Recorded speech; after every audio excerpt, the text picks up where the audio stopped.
Olá pessoal, tudo bem? Sejam bem-vindos a mais uma segunda com vulcões. E hoje, pessoal, vamos aproveitar para falar um tema que muita gente não conhece, né? Qual que é a diferença entre um vulcão ativo, um vulcão adormecido e um vulcão totalmente extinto? Você sabe me dizer quando a gente define que ele está ativo, que ele está extinto, está adormecido? No Brasil, será que tem algum vulcão? Como é que é? Será que eles estão ativos, adormecidos, extintos? Para responder isso e outras questões que envolvem os vulcões, eu faço um convite para você. Não se esquece, galera, se você gosta desse tipo de conteúdo, é importante se inscrever no canal. Aproveitar aí para ativar o sininho das notificações para não perder nenhum conteúdo como esse. Então, bora tentar entender a diferença entre esses tipos de vulcões. Galera, a gente começa falando que o nome vulcão tem origem na mitologia romana e está relacionada a Vulcano, deus do fogo, das forjas e também dos metais. Na tradição romana, Vulcano era associado à atividade subterrânea e era também responsável por fenômenos como erupções vulcânicas e também terremotos. Os antigos acreditavam que as montanhas fumegantes, como o Monte Etna na Sicília, eram as oficinas do vulcão, onde ele forjava as armas, as armaduras para os deuses e também para os heróis. O nome foi herdado para designar essas formações geológicas que expelem fogo, lava e gases provenientes do interior da Terra. Vulcões são formações naturais que fascinam, mas também assustam pela sua capacidade de moldar o planeta e causar grande impacto humano. Mas nem todos os vulcões representam os mesmos riscos. Entender essas categorias é essencial para monitorar os riscos e estudar os processos geológicos que ocorrem no nosso planeta. E aí eu te pergunto, qual é a diferença entre os tipos de vulcões? Então, bora responder isso daí. A classificação dos vulcões é feita por vulcanologistas, cientistas especializados no estudo dessas formações. Eles analisam fatores como histórico de erupções, registro geológico, presença de magma ativo no interior do vulcão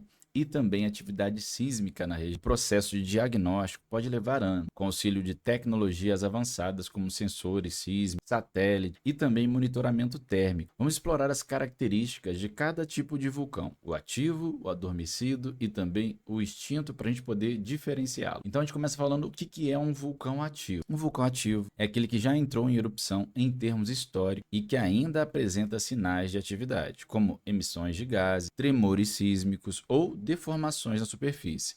Isso indica que há magma no interior da estrutura pronto para ser expelido. Exemplos famosos incluem o Monte Etna na Itália, tem erupções frequentes, e o Kilauea, no Havaí, que é um dos vulcões mais ativos do mundo. Apesar de muitas vezes serem monitorados de perto, os vulcões ativos podem causar erupções inesperadas com potencial devastador. Beleza, agora eu sei o que é um vulcão ativo. É aquele que ainda está em processo de emissão de gases, de magma ou coisas afins. Mas o que é um vulcão adormecido? Os vulcões adormecidos são aqueles que não entram em erupção há muito tempo, mas que ainda têm o potencial de se reativar. Eles não apresentam atividade visível constante, mas seus sistemas internos podem ainda estar ativos. Um exemplo é o Monte Fuji, no Japão. Teve sua última grande erupção em 1707, lá no início do século XVIII. Vulcões adormecidos podem permanecer em silêncio por centenas ou até milhares de anos, tornando-os difíceis de prever. Quando voltam à atividade, costumam ser muito perigosos, pois as comunidades ao redor muitas vezes relaxam na vigilância. Então, pessoal, sabemos que um vulcão ativo ainda está com a sua atividade em dia. O vulcão adormecido é aquele que já teve, mas está um bom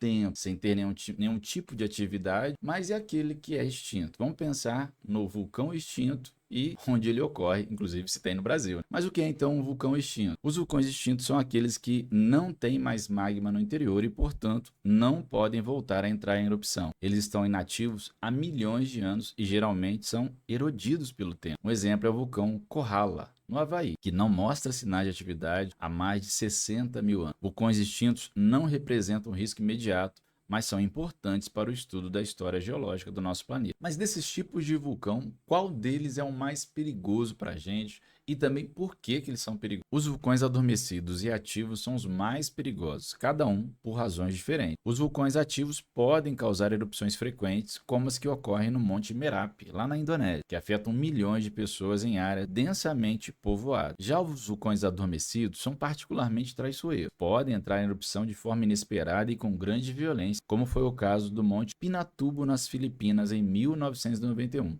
Essa erupção surpreendeu cientistas e também causou uma grande devastação na região. O perigo dos vulcões não está apenas na lava, mas também em outros fenômenos associados, como fluxos piroclásticos, tsunamis e emissões de gases tóxicos. Um exemplo dramático é a erupção do Monte Vesúvio, em 79 anos depois de Cristo, destruiu as cidades de Pompeia e também Herculano com fluxos piroclásticos. Mas e no Brasil? Tem vulcão ativo? Tem algum tipo de vulcão? Qual a preocupação que a gente pode ter com relação à atividade vulcânica no Brasil? Não.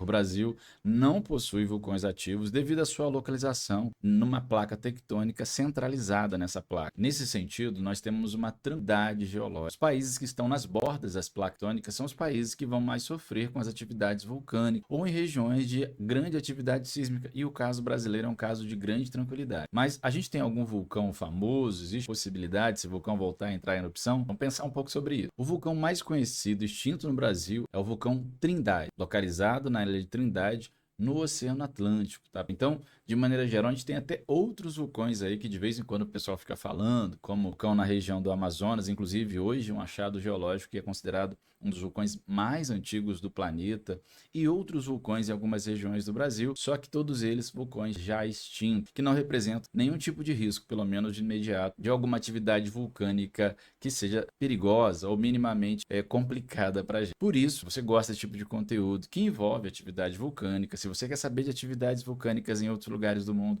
aproveita para se inscrever no canal para não perder conteúdos como esse. Semanalmente está trazendo aqui toda segunda-feira, pelo menos, um conteúdo sobre a geografia dos vulcões, sempre trazendo uma perspectiva de uma curiosidade vulcânica para você. Se você não quer perder nenhum esse, fique atento. Daqui a pouco a gente volta às segundas e nos outros online com conteúdos da geografia. Obrigado pela audiência, pela paciência e até a próxima.